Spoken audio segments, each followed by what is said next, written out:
저희들이 영상으로 보는 예수라는 시리즈로 말씀을 지금 나누고 있죠.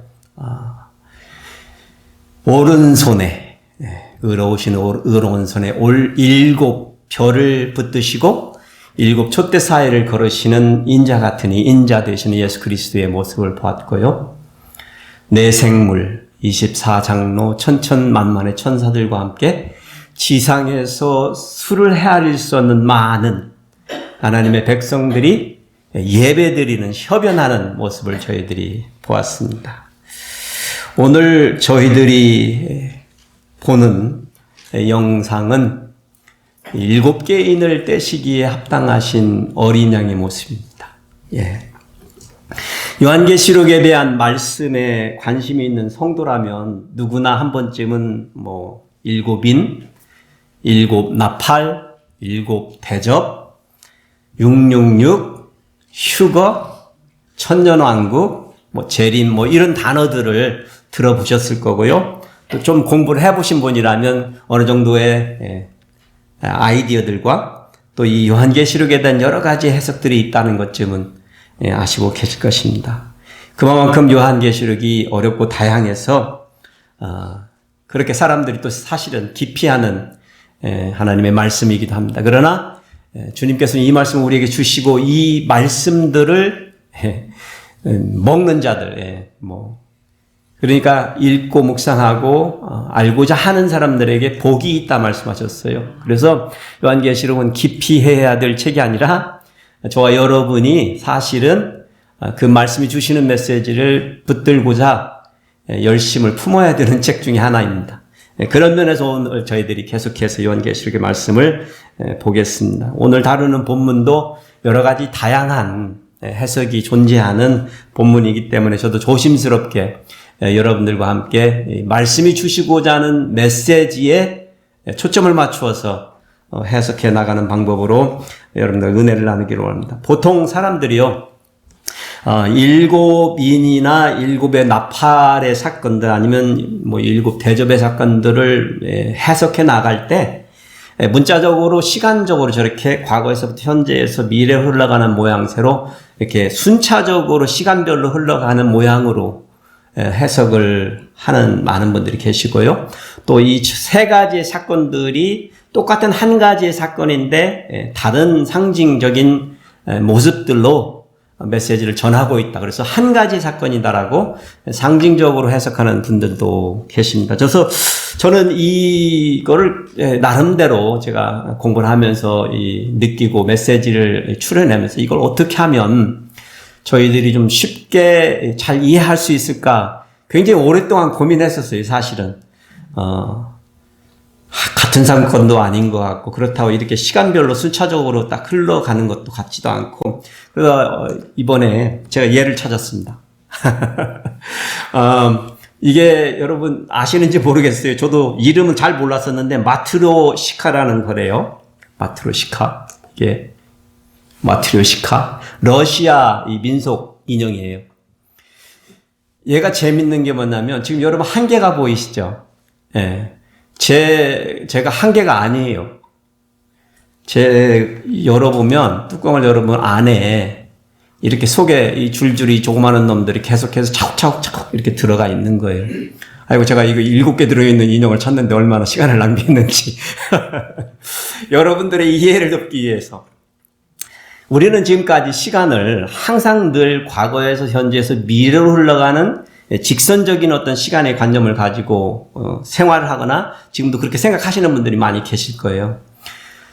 그런데 영원이라는 관점에서 시간을 보려면 오히려 이렇게 과거와 현재와 미래가 공존하는 모양새이지만 이 시간들을 펼쳐놓으면 우리에게는 이렇게 느껴지는 개념이라는 것을 좀 여러분한테 이렇게 말씀을 드리면서 이 7인들이 순차적으로 떼어지면서 어떻게 보면 시간의 흐름과 함께 맞물려 가는 것 같지만 사실상 이 메시지가 우리에게 주고자 하는 것은 두루마리, 하나의 두루마리죠.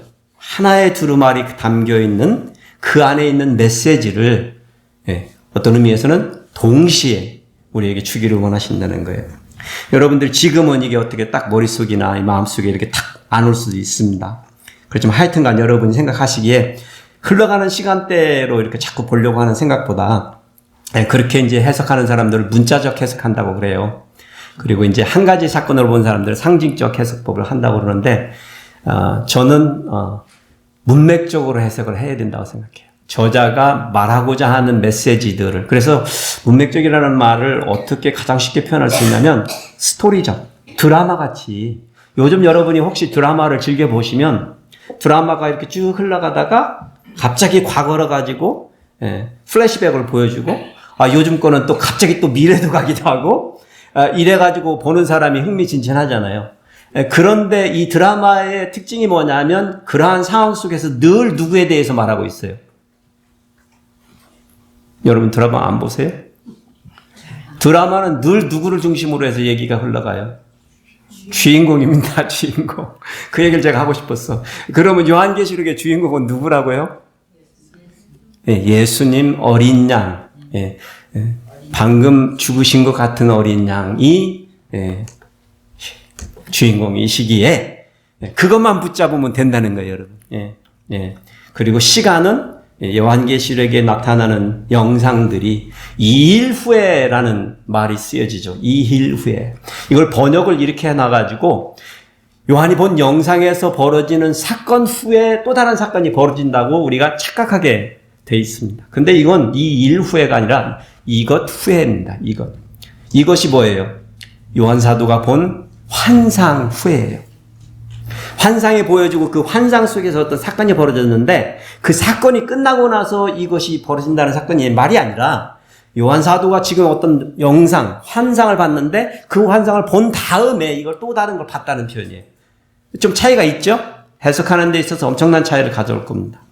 그래서 어떤 사건이 계속해서 맞물려서 벌어지는 수차적인 해석이 아니라 영상이 계속적으로 요한 사도에게 보여졌고 그 해석은 사실은 우리가 조심스럽게 과거, 현재, 미래를 건너뛰면서 문맥을 따라서 드라마를 보듯이 풀어나가야 된다는 것이 제가 가지고 있는 해석에 대한 견제입니다. 하여튼간 오늘 메시지 7 인들의 봉 있는 내용들을 열어보면서 우리가 요한 사도에게 보여진 지금 있을 일, 천상으로 요한을 불러드릴 때 주님이 천사를 통해서 말해준 게 올라와라. 지금 있을 일을 너에게 보여주마. 라고 말하면서 이 7인이 이제 나오는데 지금 있을 일과 장차 있어질 일들에 대한 전체적인 그림이 바로 7인입니다. 이게 하나의 통체적으로 요한계시록의 모든 모양새가 7인으로 대표될 수 있다는 말씀을 먼저 드리고 우리가 말씀을 좀 더 구체적으로 보겠습니다.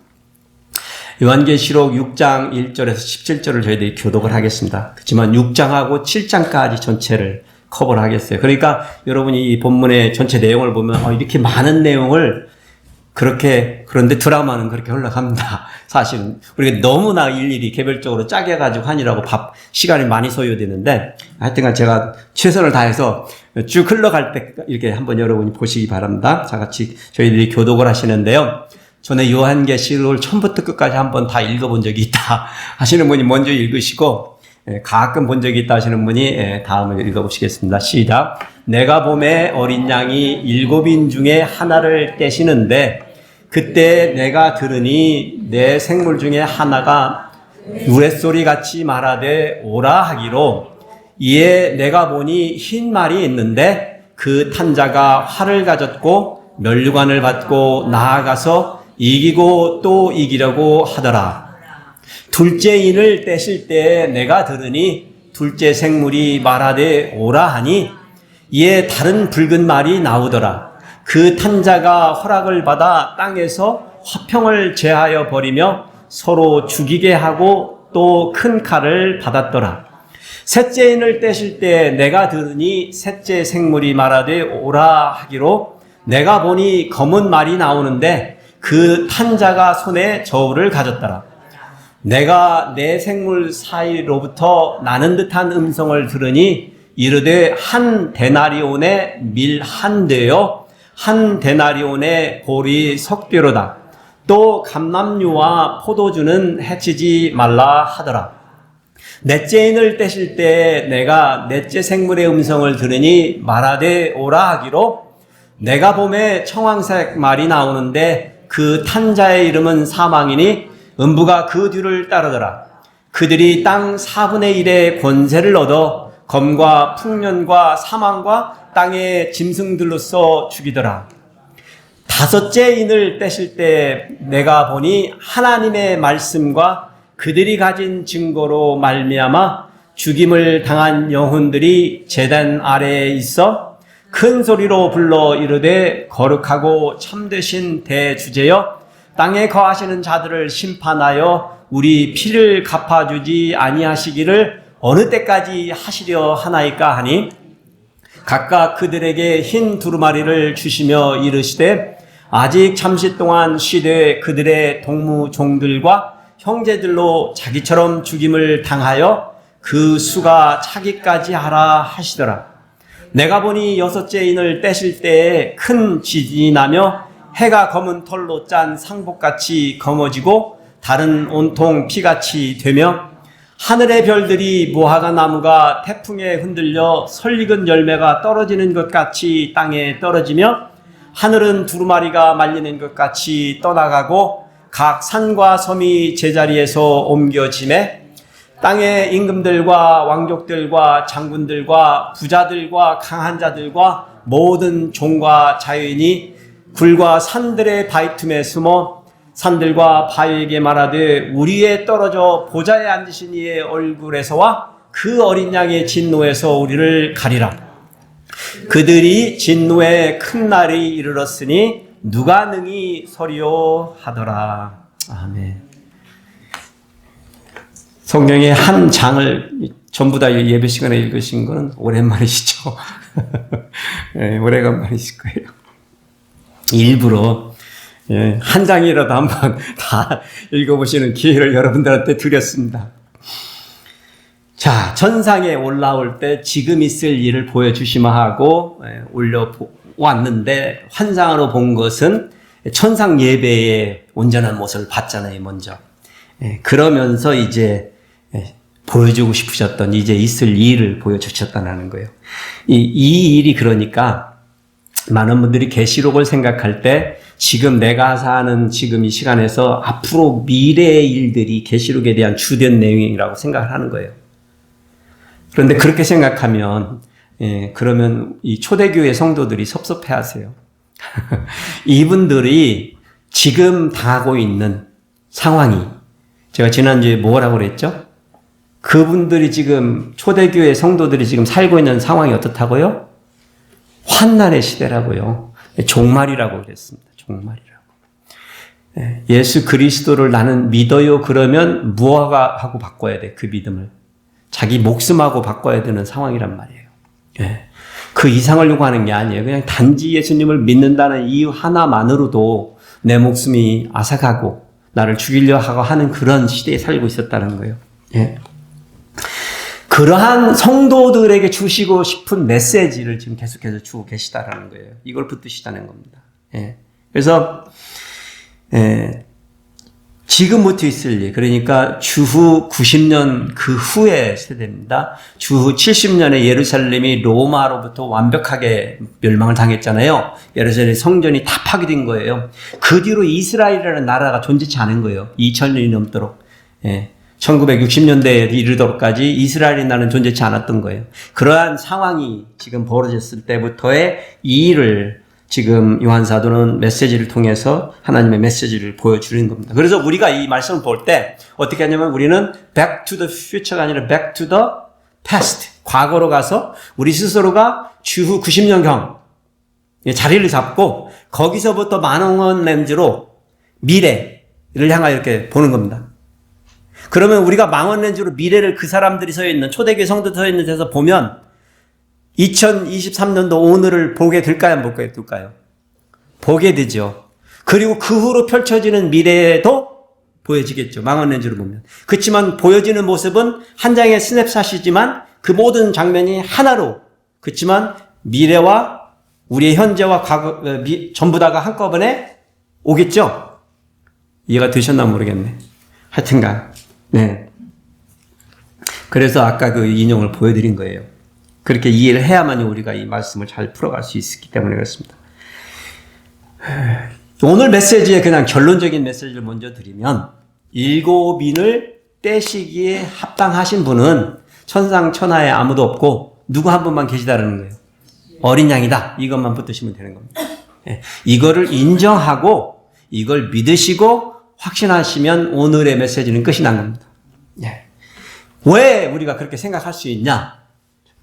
이 일곱인을 떼시는 이 역사의 시작이 누구로부터 시작이 돼요? 어린 양으로부터 시작이 됐다는 겁니다. 마태복음에 보면은요, 24장에 보면은 예수님의 제자들이 예수님에게 묻습니까? 마지막 날이 언제 오겠습니까? 물어요. 그리고 예수님이 아주 친절하시게 대답을 해주세요. 그래서 저는 오늘 이 모든 이 일곱인에 대한 해석을 예수님이 직접 해주신 말씀에 근거해서 해석을 하고자 합니다. 제가 다 읽어드릴게요. 많은 사람이 내 이름으로 와서 이르되 나는 그리스도라 하여 많은 사람을 미혹하리라. 난리와 난리 소문을 듣겠으나 너희는 삼가 두려워하지 말라. 이런 일이 있어야 하되 아직 끝은 아니니라. 민족이 민족을, 나라가 나라를 대적하여 일어나겠고 곳곳에 기근과 지진이 있으리니 이 모든 것이 재난의 시작이니라. 그때 사람들이 너희를 환난에 넘겨주겠으며 너희를 죽이리니 너희가 내 이름 때문에 모든 민족에게 미움을 받으리라. 이 말씀이 저는 오늘 일곱인을 해석하는 데 있어서 열쇠라고 생각합니다. 주님이 하신 말씀이면 저는 누가 다른 사람이 말한 것보다도 월등하게 우선권을 두고 받아들이고 믿는 것이 제 해석법입니다. 사도 요한이 환상으로 일곱인을 떼는 장면을 이제 첫째, 둘째, 셋째, 넷째 이렇게 떼실 때마다, 주님이 떼실 때마다 네 생물, 천상에 있었던 네 생물이니까 천사죠. 네 천사 그룹이 큐사인이 되어가지고 오라라고 외칩니다. 그러면 순서로 기다리고 있던 말을 탄 자가 나오는 거예요. 차례대로 색깔별로 보면 처음에 나타나는 흰 말과 그 다음에 붉은 말과 검정 말과 청황색 말이 나오는 것입니다. 그 말들에는 탄자가 있어요. 탄자가. 우레소리같이 큰 소리로 명령을 한다는 거예요. 첫 번째 흰 말을 탄 자가 등장하는데 그가 활을 들고 머리에 관을 썼다고 그랬는데 승리의 관을 쓰고 나타났습니다. 근데 그가 이겼으니까 이 승리의 관을 썼을 거 아니에요. 그런데 이겼음에도 불구하고 계속해서 더 이기려고 또 나가더라는 거죠.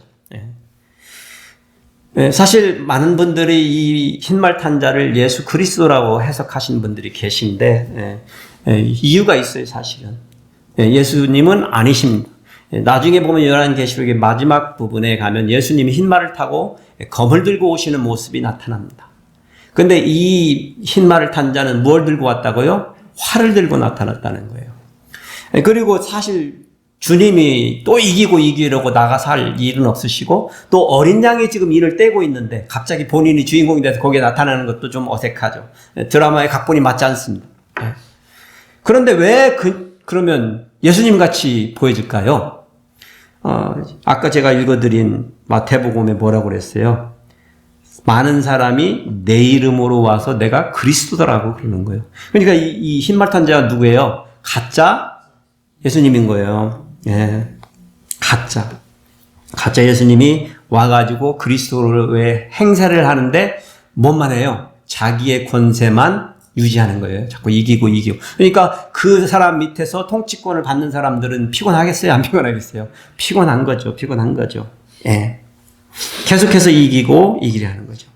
로마의 역사 속에서 보면 많은 황제들이 네로도 그렇고 도미티안도 그렇고 트라이아누스, 하드리아누스 이름도 말하기도 힘든 이 황제들이요. 그렇게 자신의 권력에 미쳐가지고 자신을 신으로 선포하고 황제 숭배를 강요해가지고 기독교의 그리스도인 성도들을 그렇게 박해를 주고 그렇게 잡아 죽이는 악행들을 했던 겁니다.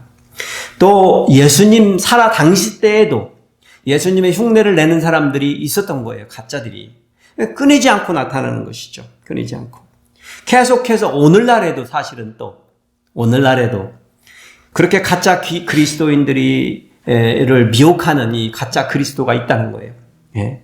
성도를 미혹하고 교회를 혼란시키는 자들이 출현하고 있는 모습입니다. 이게 첫 번째 인에서 나타났어요. 근데 제가 말씀을 드렸잖아요. 아까 인형의 뚜껑을 그 인형을 열어놓으면 그 인형이 열려져 있는 채로 있는 거예요. 어디 본문에서도 그 인이 떼어지고 다쳤다는 말이 없잖아요. 그래서 그 인을 통해서 벌어진 사건이 어떻게 되어 있어요? 여전히 열려 있습니다. 이거를 캐치하시는 게 좋아요. 왜냐하면 많은 분들은 1차 인에서 벌어진 사건이 시작되고 종료가 되면 두 번째 사건이 벌어진다라고 생각을 하시는데, 그렇지 않고 한번 떼어지면 그 안에 있는 내용물이 릴리스가 되고 그냥 열려 있는 거예요. 끝까지 마지막 때까지. 그러니까 우리는 계속해서 첫 번째 인에서 본 내용의 종말의 현상을 지금도 볼 수 있을까요? 없을까요? 있게 되는 거죠. 그리고 여러분 생각해 보세요. 지금도 보고 계신가요? 예, 우리는 보고 있습니다. 예. 자, 어린 양이 두 번째 인을 떼니까요. 두 번째 생물이 오라 하고 붉은 말을 탄 자가 왔습니다. 근데 붉은 말은 세상에서 화평을 제하는 큰 검을 받았다는 거예요. 그러니까 나가가지고 이 사람이 하는 게 뭐겠어요? 사람을 살육하는 거죠.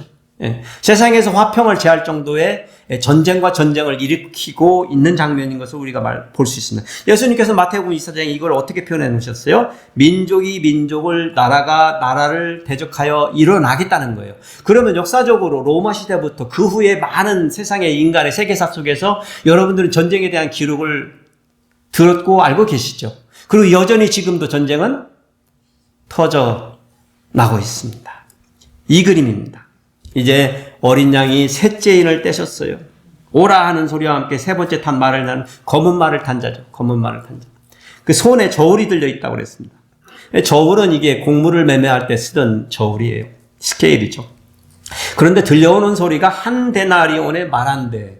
그 다음에 한 데나리온의 보리석대라는 말이 있어요. 지금 우리가 이제 이거는 우리 시대에 맞추면 잘 이해가 안 되지만 그 당시의 성도들은 그 말이 무슨 말을 하는 줄 아냐면 곡물이 필요한 양식을 매매하는데 평상시 가격보다 몇십 배가 뛰어 있는 거예요. 지금. 그러니까 뭐예요 지금? 이 권력을 가진 자가 뭐 하고 있는 거예요? 저울을 가지고 권력을 행사하고 있는 거죠. 그러니까 먹고 사는 문제가 힘들어지는 거죠. 그런데 재밌는 사실은 보면은 감람류와 포도주는 해치지 말라는 명령이 있어요. 이것들은 사실은 그 시대의 이 문화권에서는 필요 양식은 아니지만 필수품은 필수품이에요. 그래 필수품에 대한 문제들은 아직까지는 벌어지지 않는 그러한 상태로 그렇지만 매매하는 자들이 권력을 가지고 양식을 조정하는 우크라이나 지금 밀 생산 1위 국가죠. 근데 그 밀의 대부분을 수입해가는 나라가 이집트라고 제가 오늘 아침에 본 기사거리에 좀 이집트가 난리 난 거예요. 밀을 못 가져다 먹으니까. 이런 땐 또 밀값을 올려서 돈을 버는 사람들은 분명히 있죠. 이런 일들이 벌어진다는 것을 말하고 있습니다. 그렇지만 이거는 기근을 대표하는 거예요. 기근.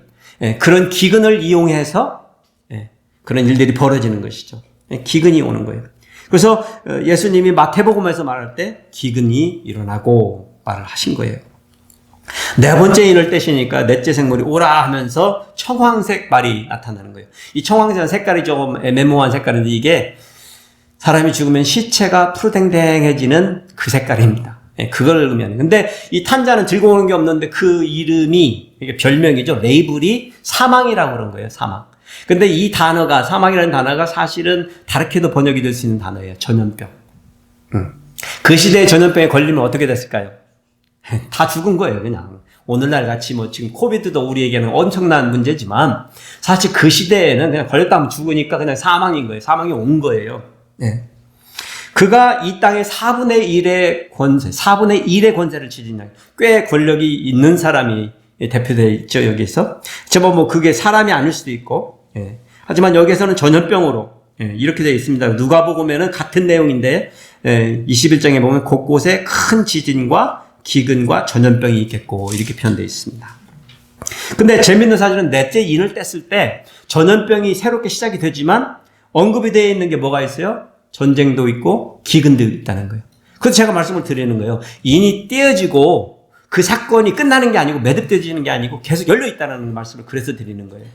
계속해서 어떻게 되는 거예요? 이 재앙들이 컴파운드가 되는 거예요. 컴파운드. 더욱더 복잡해지는 것이죠. 그 마태복음 24장에 주님은 이렇게 얘기하셨죠. 곳곳에 기근과 지진이 있으려니 이 모든 것은 재난의 시작이다. 이게 무슨 말이에요? 큰일 났다, 재난의 시작이라는 말이 아니라 사실은 이건 그냥 시작에 불과하다는 표현이에요, 사실은. 이해가 되셨나요? 그냥 그 시대에, 그러면 이러한 사건들이 예수님이 살아 계셨고 그 후에 초대교회 성도들에게 임했을까요? 안 임했을까요? 임했죠.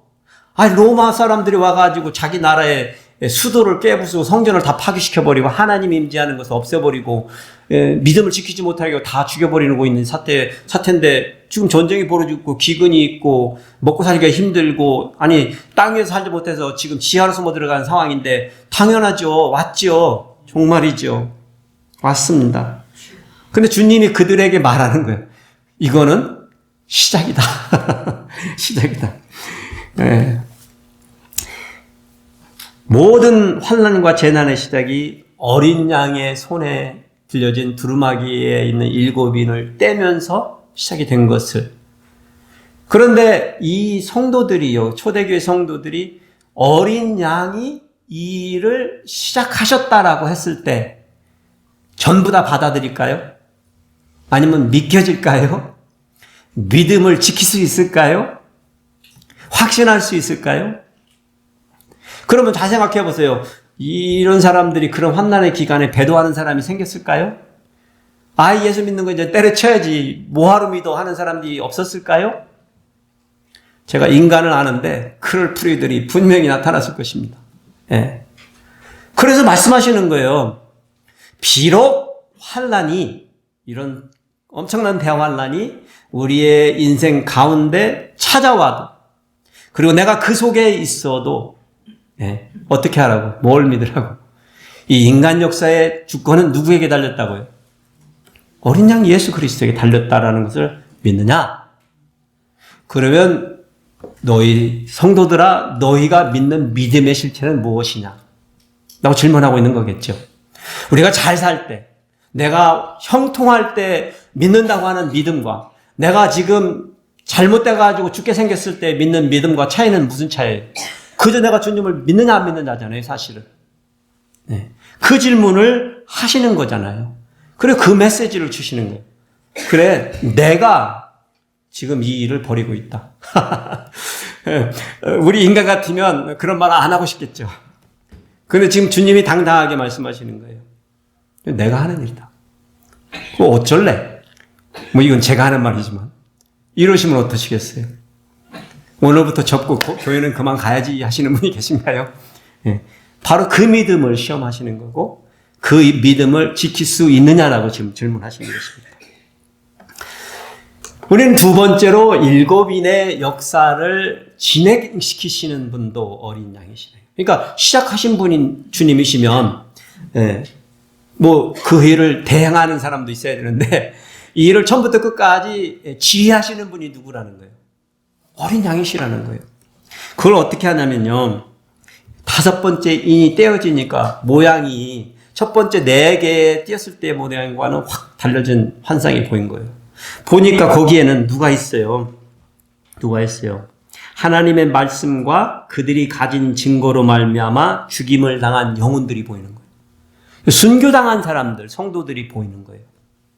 근데 그들이 뭘 하고 있냐면 거룩하고 참되신 대주제여 땅에 거하는 자들을 심판하여 우리의 피를 갚아주지 아니하시기를 어느 때까지 하시려 하나이까? 라고 하면서 외치고 있는 거예요. 지금 이게 뭐 하는 거예요? 순교당한 영혼들이 어린 양께 말하는 거예요. 주님 언제 우리의 핏값을, 우리의 이 원수를 갚아주시겠습니까? 그렇게 제 해석이지만. 주님 어느 때까지 이 일이 이렇게 하시겠습니까? 말하는 거죠, 사실. 언제 이러한 역사에 우리가 죽어나가야 되는 이 역사를 멈춰주시겠습니까? 당연한 거죠. 안 그러겠어요, 여러분? 우리가 몸이 아파도 빨리 낫게 해주셔요. 그리고 우리가 사업이 안 돼도 빨리 잘 되게 해주세요. 그러는 판에 지금 다 죽어나가는 판에 언제 이것이 끝나겠냐고 질문하지 않겠어요? 그렇죠. 큰 소리로 하는 소리를 요한이 들은 거예요. 환난을 겪어나가는 성도들이 얼마나 큰 고통과 아픔과 그 죽음에 직면하고 있는지를 저와 여러분은 이제 아세요. 그래서 제가 말씀드리는 종말이라고. 그 종말이라고 하지 않겠어요? 예?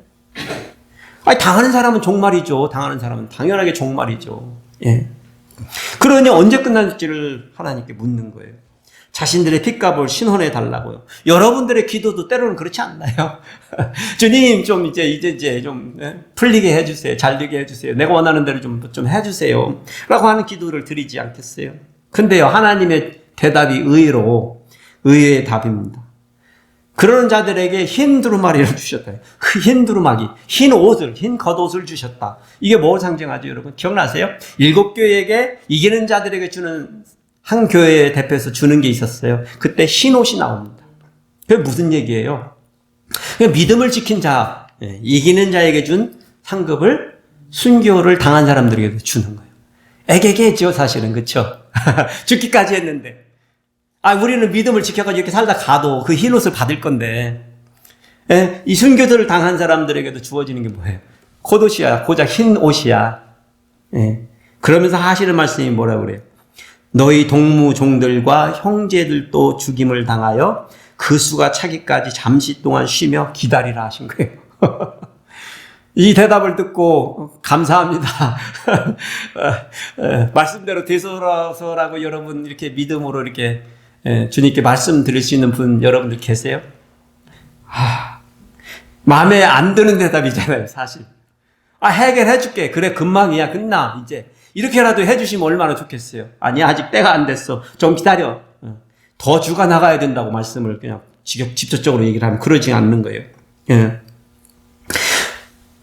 이 순교 역사도 진행되어야 되는 자신의 계획과 섭리가 있으시다는 거 말씀을 드리는 거잖아요.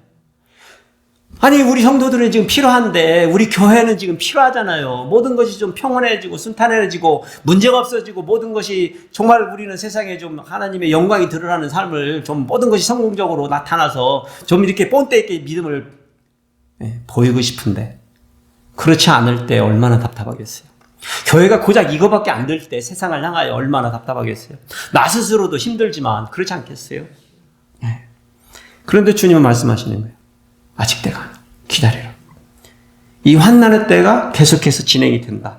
그럼 무엇을 말씀하시는 거예요? 이 역사를 진행시키는 이도 주님이시라는 거예요.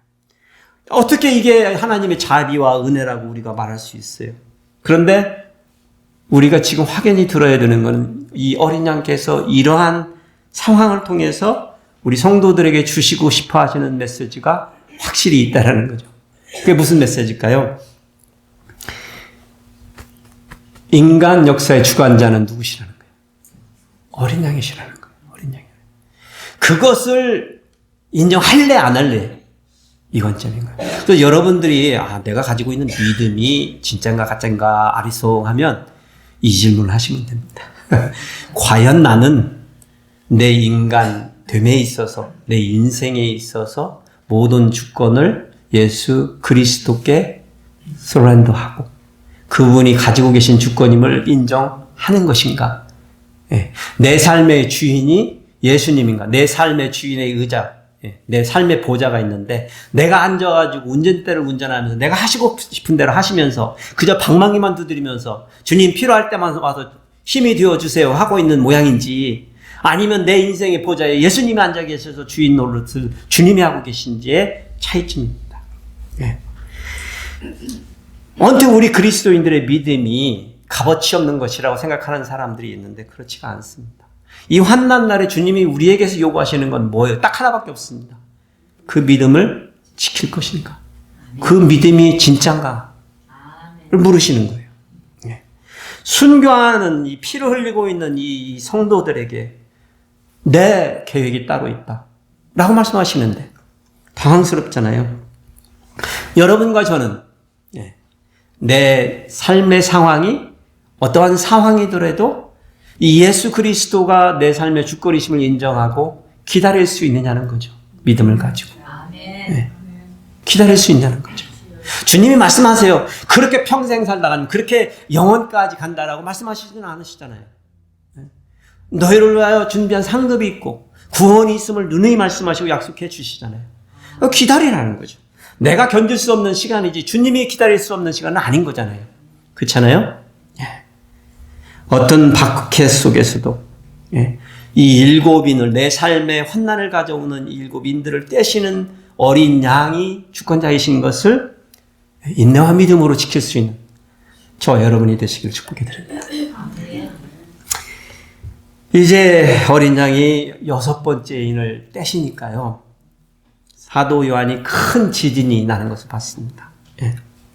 그러면서 해가 검은 털로 짠 상복같이 검어지고요. 달이 온통 붉은 빛으로 변하고요. 하늘에 있는 별들이 무화과 나무가 설익은 열매가 떨어지는 것처럼 막 땅으로 떨어지는 것 같은 모습을 본 거예요. 지금 이게 뭐예요? 뭘 봤다고 그랬죠? 환상이죠? 영상으로 본 거라는 걸 이해를 하셔야 돼요. 예. 이 영상의 이미지들은 그 사건이 그대로 벌어지려고 하는 것이라기보다는 뭐예요? 그 영상들을 통해서 전해지고 싶어 하시는 메시지가 있다는 것을 우선 여러분들이 견지를 해 주셔야 돼요. 근데 지금 이 6번째 인을 통해서 벌어지고 있는 사건의 특이한 점은 뭐냐면 앞에 벌어졌던 사건들은 누가 개입이 돼 있어요? 말을 탄 자들, 사람들이 개입이 돼 있어요. 사람이 좌지우지할 수 있는 어떤 환난들이란 말이에요. 그렇죠? 근데 여기 6번째 벌어지는 사건은요, 인간의 힘이 개입할 수 없는 상황입니다. 지진입니다. 예. 화산이라는 말은 안 났지만 제가 볼 때는 화산이 터집니다. 산과 산이 옮겨가죠. 예. 화산재가 하늘을 전체를 다 덮으면 해가 가려질까요? 안 가려질까요? 달이 가려질까요? 안 가려질까요? 별들이 가려질까요? 안 가려질까요? 우리가 빛을 볼까요? 안 볼까요? 예. 우리의 기후가 변할까요? 안 변할까요? 예. 하여튼간 이 이미지를 제가 이렇게 여러분들에게 드립니다. 그러니까 하늘이 뭐 두루마리가 말리는 것처럼 멀어져 가고 산이 움직이고 이런 사태들인데 이 환상의 메시지는 그렇습니다. 우리가 개입할 수 없는, 사람이 개입할 수 없는 천재지변의 사건들이고 이를 통하여 이것이 물리적인 사건이든지 아니면 많은 분들이 이걸 또 영적으로 해석하려고 하시는 분들에게는 저는 그렇게 생각지는 않습니다. 영적인 천재개벽의 사건들이 벌어지죠. 당연하게. 아니 그런 상황이 벌어지는데 사람들의 마음과 영적인 상태가 변하지 않는다는 건 말이 안 되죠. 당연히 그것들은 따라오지만 여기서 벌어지는 현상들은 저는 실제적으로 천재지변과 같은 물질적인 징조들이 나타난다는 것이 제가 해석하는 바입니다. 별이 떨어지는 것이 아닐지라도 해가 안 떨어져도 달이 안 떨어져도 우리가 세상에서 살 때 그 모든 것을 감지하고 받아들일 수 있는 큰일 났구나를 감지할 수 있는 징조들이라고 말하는 것입니다. 사실 이 이미지는요, 이사야서의 34장에 나오는 것을 묘사하고 있어요. 이사야서도 종말을 표현할 때, 한 나라의 종말을 표현할 때 이런 이미지들을 통해서 말을 했기 때문에, 그래서 이제 상징적으로 해석하는 사람들이, 이런 것들은 영적인 문제에 대한 해석이다라고 해석을 하는데, 사실은 제가 생각할 때 이사야서 선지자가 그때 시대의 성도들에게 메시지를 전할 때 종말은 똑같은 종말에 대한 표현이었습니다. 그런 천지개벽과 같은 사건들이 벌어질 것이다라고 말하고 있는 것입니다. 여기 보면은요, 보좌에 앉으신 이의 얼굴에서 어린 양의 진노를 보지 않게 해달라고 이 사람들이죠. 거기 숨었던 바위와 산에 숨었던 사람들. 근데 재밌는 거는 요한 사도가 그 사람들이 누군지를 일일이 다 거론하고 있다는 거예요. 예? 땅의 모든 사람들인데 임금, 왕족, 장군, 부자, 강한 자, 모든 종, 자유인들이라고 이렇게 표현을 해놨어요. 뭐 어떤 분들이 이거는 믿지 않는 사람들만을 포함한다고 생각하는데 저는 상관이 없다고 생각해요. 모든 사람들인 거예요. 모든 사람들. 믿는 사람이든 안 믿는 사람, 모든 사람들 그 시대에 그 환난이 왔을 때 다 하는 거죠. 그때 외치는 거예요, 사람. 하나님 차라리, 여러분 이런 상태에 어떻게 말하죠? 차라리 죽여주세요. 라고 말하는 거예요. 차라리 산들과, 여기서 보면 산들과 바위에게 말하면서 보좌에 앉으시니와 그 어린 양의 진노로부터 우리를 보지 못하게 해달라고 가려달라는 거예요. 차라리 우리를 눌러가지고 그냥 가려버려 달라는 거예요. 죽여달라는 소리죠, 뭐, 사실. 예. 그만큼 그 날이 큰 진노의, 어린 양의 진노의 날이라니까 능히 감당할 자가 없다라는 거예요. 그래서 보면 이 7장의 마지막 절 17절에 이렇게 매듭을 짓습니다. 그 진노의 큰 날이 이르렀으니 누가 능히 서리오라고 말하는 거예요. 아니 생각해보세요. 이런 큰 재난이 왔는데 누가 살아날 것 같으세요? 어떻게 살아나냐고요. 살아날 사람이 있겠어요? 없는 거죠, 상황이요. 없는 거죠. 그런데 이 질문에 대한 답을 예, 이게 참 6장의 17절이죠. 6장 17절에서 이렇게 질문하고 이 질문에 대한 답을 7장이 예, 말해주고 있는 거예요. 7장이. 보니까 또 다른 환상이 열린 거예요. 여러분이 이제 보면 요한계시록을 읽으실 때 보면 요한이 사실은 구절마다 카이라는 헬라어 단어를 써서 그리고로 시작을 해요. 근데 번역본들은 사실 그리고라는 말을 다 빼버렸어요. 몇 군데만 놔두고. 근데 사실은 어떤 영상을 새로 시작할 때마다 누누이 그리고 이렇게 표현하고 아니면 이 일 후에라고 번역하는데 이것들 후에 이렇게 표현해가지고 그 영상이 계속해서 새롭게 사도 요한에게 보여지는 것을 얘기를 하고 있어요. 이게 굉장히 중요한데 이제 7장에서 다시 새로운 영상을 보기 시작한 거예요. 사도 요한이. 뭘 봤냐면 4명의 천사가 사방, 내구퉁, 세상에 있는 내구퉁이에서 불어오는 바람을 붙잡았다는 거예요. 이거 상징적인 이미지죠. 세상에 있는 바람을 내구퉁이에서 잡으면 어떻게 되는 거예요? 사방에 있는 바람을 잡으니까 세상의 바람이 안 부는 거죠. 그런데 이 바람을 가지고 세상을 사방으로 가서 땅과 바다와 이 나무들을 재난을 죽이려고 하는 또 다른 네 천사가 있었던 거예요. 이 역시 하나님의 천사예요. 근데 다른 천사가 와서 바람을 잡으니까 막아선 거죠. 이미지가 그런 거예요. 막아서니까 뭔 일이지? 이랬을 거 아니에요. 이 일을 하려고 하는 천사들은 이제 가서 재난을 지금 보시면은 6째 인을 뗐을 때 거의 종말이지 않습니까? 모든 게 다 무너져 내리는 거 아니에요. 그런데 이 이미지가 생 거예요. 내 천사가 와가지고 떡하니 막은 거야. 사방에서의 바람을. 그 바람이 어린 양에 짖는 거예요. 그러니까 이제 뭔 일이지? 그런데 그때 한 천사가 하나님의 인을 가지고, 인이 뭐예요? 하나님이 허락하시는 authority, 이 도장을 가지고 와가지고 하시면서 말하는 게 이렇게 하는 거예요. 우리 하나님의 종들의 이마에 인치기까지 땅이나 바다나 나무들을 해하지 말라. 그러신 거예요. 뭘 하신 거예요? 어린 양이 가지고 계셨던 계획에 갑자기 브레이크가 걸린 거예요. 지연이 된 거예요. 지연이. 하나님이 이제 전부 다 해야지 마라 라고 말씀하셨어요. 브레이크를 걸으신 거예요. 스탑 시키지는 않으셨죠? 지연을 시키신 거예요. 땅과 바다와 나무들에 내려치던 모든 바람을 언제까지 좀 잠시 쉬라고 하는 거예요. 하나님의 종들의 이마에 인치기까지라고 말을 하면서 이제 사도 요한이 또 다른 환상이 보이면서 그 인치심을 받은 사람들이 누군지를 알게 되는 거예요. 이스라엘 12지파들의 이름이 거론되면서 각 지파마다 12,000명씩 침을 받는다는 거예요. 여러분 잘 아시는 신천지가 그래서 14만 4천, 자기들이 14만 4천이 돼야 된다. 그래서 그 사람들만 구원받는 사람이 얘기했는데 무슨 일이 벌어졌게요? 14만 4천이 넘어가 버린 거예요. 자기들 교인들이. 그래가지고 이제는 뭐 재산 바치는 사람으로 따로 이제 분류해가지고 그런 짓들을 하고 있어요. 이걸 잘못 이해하니까. 각 지파에 12,000명씩인데요. 이 요한사도가 이 글을 쓸 때 이미요. 이스라엘에는 족보가 이미 다 흩어진 때예요. 보시면 베냐민 지파나 시몬 지파들은 이미 시지부지에서 그 종족을 찾아볼 수 없었던 시대예요. 이미 이 글이 쓰여졌을 때예요. 그런데 그들이 거론이 되는 거예요. 12,000명씩 똑같이. 근데 지파들도 보면 그 사이즈가 다 다르잖아요. 근데 숫자는 똑같아요. 또 재밌는 거는요. 레위인들은 보통 이 지파들을 거론할 때 레위인들은 안 들어가요. 근데 여기는 들어갔어요. 그리고 단 지파가 빠지고요. 에브라임 지파가 빠진 거예요. 그리고 에브라임 지파 대신에 요셉 지파가 들어가고 이게 뭔 일이에요, 갑자기? 뭘 의미하는 것 같으세요? 여기에는 두 가지 메시지가 복합적으로 나타나는 생각합니다. 저는 레위 지파들은 혈통적으로 선택을 받은 사람들이잖아요. 약속의 의미에서 하나님의 기업이 되시마. 그런데 예수 그리스도를 믿는 믿음 안에서는 혈통으로 해결이 되나요, 안 되나요? 안 된다는 거예요. 저는 이거를 말씀해 주신다는 생각해요. 우리는 혈통으로 믿음을 구할 수가 없는 거예요. 하나님이 물론 기업이 되시마 약속했지만 뭘로 우리가 그 기업을 성취해야 돼요? 믿음으로. 그걸 말씀해 주시는 거고, 단과 에브라임 지파는 구약의 역사 속에서 하나님이 유업으로 주신 상급을 거부한 지파의 대표들입니다. 예, 단지파가 사사시대에 하나님이 주신 땅을 버리고 자기들이 원하는 땅으로 이사를 가버린 거예요. 예, 그런 역사를 가진 지파예요. 이게 상징성이 있는 지파가 된 거예요. 왜냐하면 하나님이 주시는 유업을 거부한 백성들, 그들은 약속에 상급해서 제외되는 것을 픽처로 보여주고 있다고 저는 생각합니다. 예. 하여튼간 이런 묵시적인 메시지가 거기에 있고요.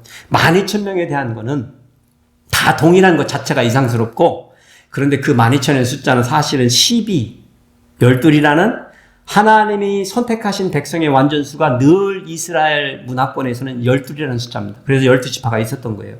그 민족의 개념 안에는 항상 12라는 숫자는 그렇게, 7이 창조의 완전수라면 12는 하나님의 선택의 백성의 완전수예요.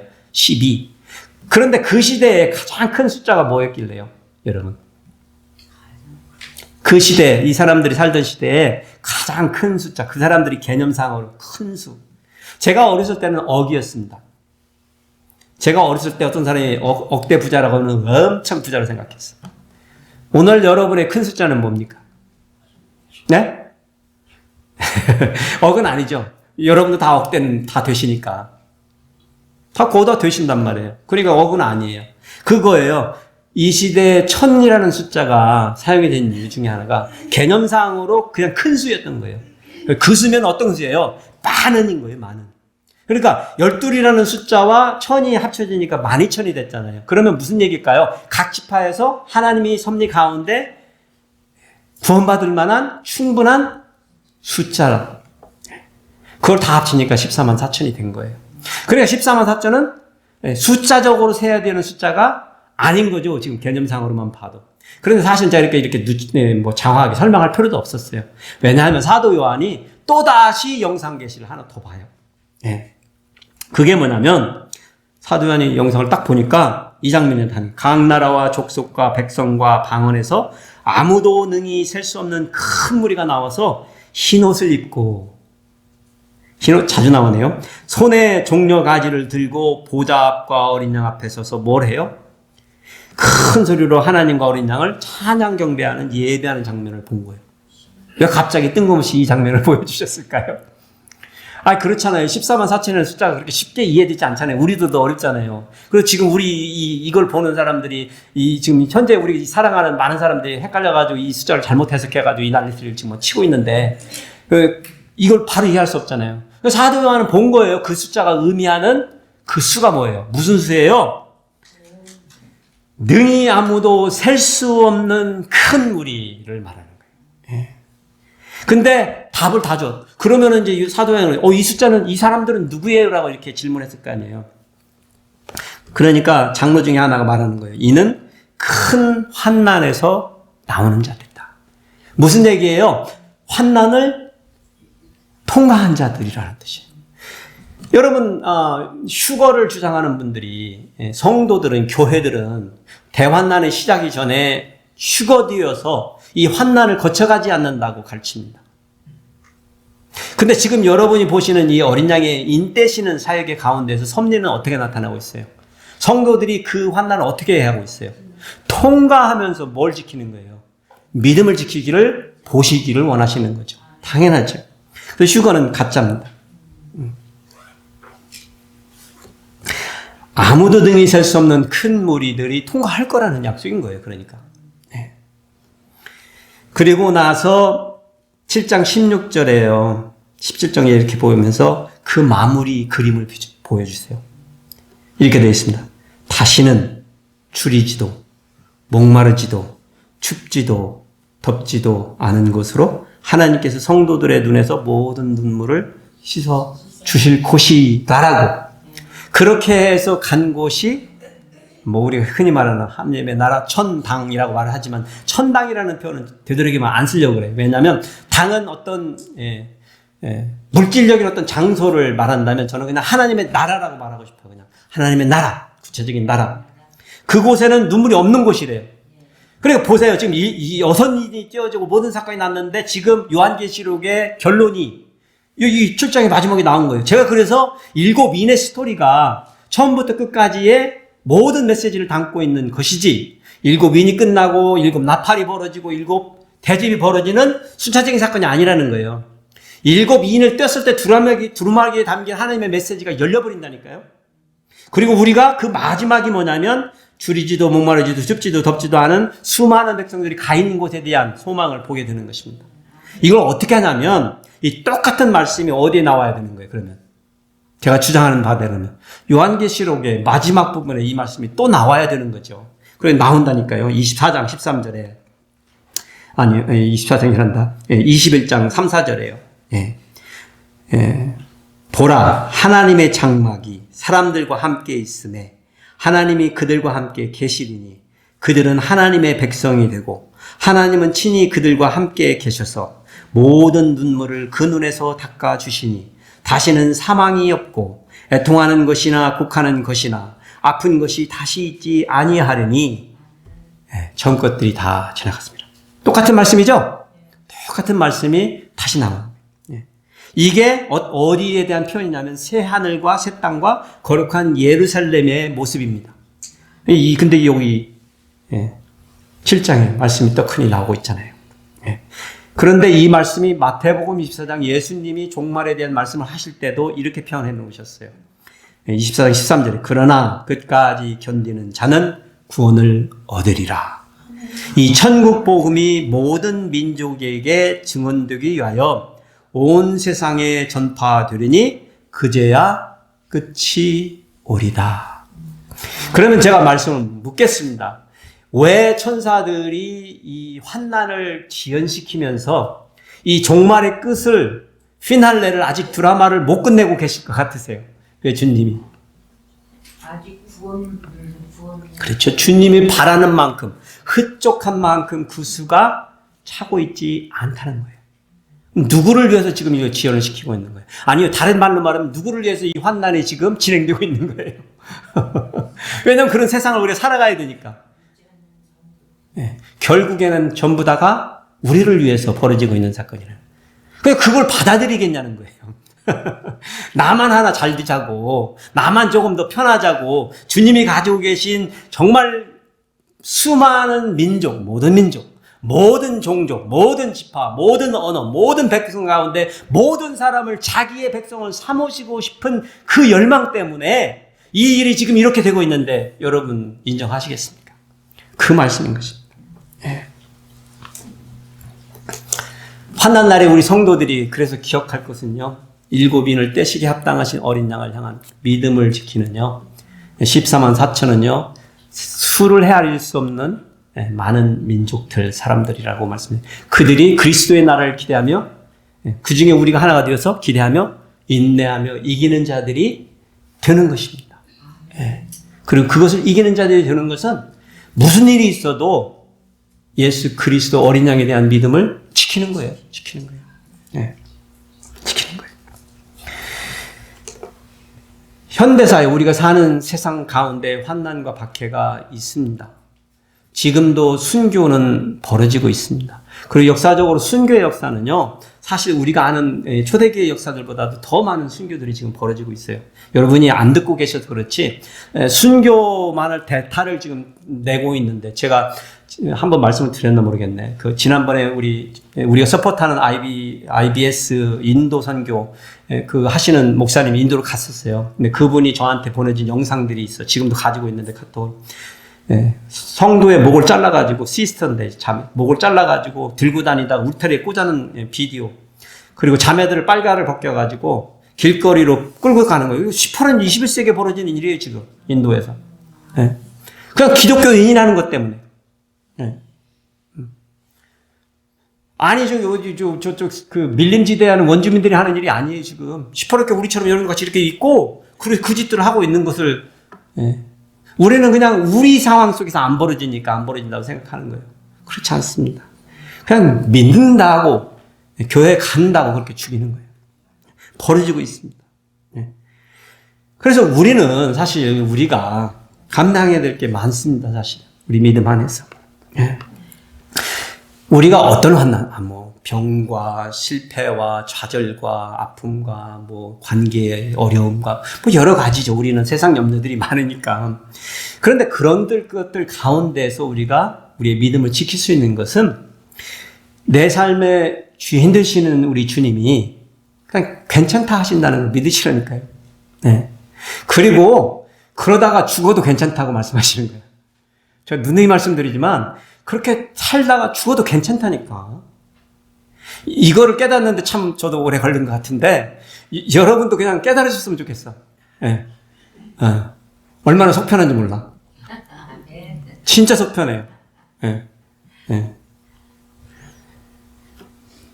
모르겠어요. 저는 이제 어려서부터 이제 제 쌍둥이 동생도 죽고 아버지도 일찍 돌아가시고 이제는 어머니도 돌아가셔서 이제 과가 돼서 이제 그런 것들이 익숙해져서 그런지 모르지만 말씀 속에서 계속해서 접하는 것은 그런 거예요. 여기 순교자들에게 하는 주님의 음성을 들어보시면 죽어서 영생을 얻게 되는 그 소망이 이 삶에서 아둥거리고 살면서 좀 잘 살아보는 것이 더 기쁜 게 아니라니까요. 그걸 말씀해 주시는 거예요. 예. 정말 넉넉한 하나님의 나라에서 주님이 함께 해주심으로 진정한 평온을 느끼고 우리가 울었던 눈물을 닦아주시는 그 주님이 함께 해주시는 그 나라가 더 좋은 나라고 더 영원한 나라라는 것을 기억하라고 말씀을 하시는 거예요. 그래서 그런 것을 알으라고 이 일구빈을 떼시면서 우리들에게 우리 주님이 어린 양이 메시지를 주시는 것입니다.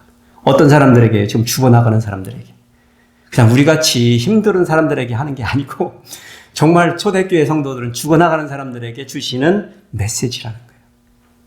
그래서 우리도 그러한 강도로 사실은 그러한 느낌으로 감정으로 그런 감사로 이 말씀을 받고 하나님이 주시기를 원하시는 복을 누리시는 저와 여러분이 되시기를 축복해 드립니다.